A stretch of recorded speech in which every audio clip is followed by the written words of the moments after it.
Here's how to reset your iPhone 16.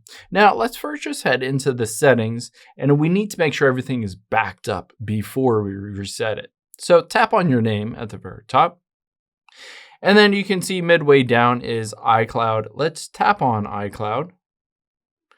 And then you can see iCloud Backup. Tap on that and you can see Backup Now. I would recommend just tapping Backup Now to make sure everything is backed up to the latest version, all the text messages, all that stuff.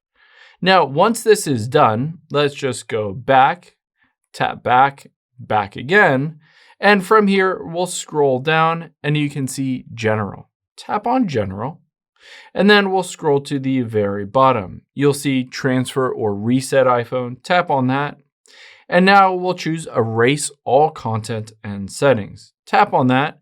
And keep in mind, this will erase everything. It will remove your Apple account, all of your wallet. It will turn off the Find My, but you've backed up everything. So just hit continue here and it will go through the process of factory resetting everything. It'll wipe out all of the data and everything from this iPhone. And then from there, you can just reset it up if you just kind of wanted to refresh things. Or of course, you could give it away or sell it at that point with all of your data backed up to the iCloud and nothing left on this phone.